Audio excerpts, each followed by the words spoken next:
Pandian stores அடுத்த வர எபிசோடில் பார்த்தீங்க அப்படின்னா, பாண்டியன் வந்து அரசிக்காக கார் வாங்குறதுக்காக 10,00,000 ரூபாயை வீட்டில் வச்சிருப்பாரு. அது வந்து இப்போ தேவைப்படலை அப்படின்னு சொல்லிட்டு திரும்ப வந்து ஜீவா கிட்ட கொடுத்து இந்த 10,00,000 ரூபாயை திரும்ப பேங்க்லேயே டெபாசிட் பண்ணிட்டு வந்துருன்னு சொல்லிட்டு சொல்கிறாங்க. ஆனால் ஜீவாவும் பார்த்தீங்க அப்படின்னா போகிறாங்க. ஆனால் போகிற வழியிலே பார்த்தீங்கன்னா ஜீவாவுக்கு பல யோசனை வருது. இந்த பணத்தை வச்சு நம்ம வேலை வாங்கிட்டா என்ன, கவர்மெண்ட் வேலை வாங்கிட்டா என்ன அப்படின்னு சொல்லிட்டு யோசிக்கிறாங்க. அதனால் பார்த்தீங்க அப்படின்னா மீனா கிட்ட போய் ஒரு வார்த்தை கேட்குறாங்க. இல்லை அதெல்லாம் தப்பு, நீ வந்து அந்த பணத்தை அப்படி பண்ணாத, லஞ்சம் கொடுத்து நம்ம வேலை வாங்க வேணாம் அப்படின்னு சொல்லிட்டு மீனா வந்து ஜீவா கிட்ட சொல்கிறாங்க. ஆனால் ஜீவா வந்து அது எல்லாமே கேட்காம மீனா அப்பா கிட்ட போயிட்டு அந்த 10,00,000 ரூபாயை வந்து கொடுத்துட்றாங்க.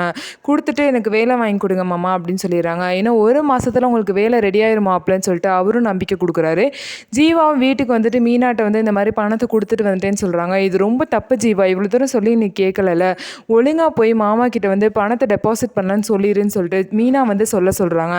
ஆனால் ஜீவா பார்த்தீங்கன்னா என்னாலலாம் சொல்ல முடியாது அப்படின்னு சொல்லிட்டு மீனா கிட்ட சொல்கிறாங்க. கண்டிப்பாக வந்து ஜீவா வந்து இந்த விஷயத்த பாண்டியன் கிட்ட சொல்லாத வரைக்கும் இந்த பணம் டெபாசிட் பண்ணாத விஷயம் பாண்டியனுக்கு தெரியவே தெரியாது. மீனா மூலியமாக தான் தெரியறதுக்கு வாய்ப்பு இருக்குது. மீனா வந்து ஜீவாவை வந்து காட்டி கொடுக்குறாங்களா, இந்த விஷயத்த பாண்டியன் கிட்ட சொல்லி உண்மையாக இருக்காங்களா, இல்லை இந்த விஷயத்தை அப்படியே மறைச்சி தன்னோட ஹஸ்பண்ட் அப்படிங்கிறனால இந்த விஷயத்த மறைக்கிறாங்களா அப்படின்னு சொல்லிட்டு நம்ம பொறுத்திருந்து பார்க்கலாம். ஸோ நம்ம வீடியோ உங்களுக்கு பிடிச்சிருந்தா நம்ம வீடியோ லைக் பண்ணிக்கோங்க. அதுக்கப்புறம் மறக்காமல் நம்மளோட சேனலை சப்ஸ்கிரைப் பண்ணிவிட்டு பாருங்கள்.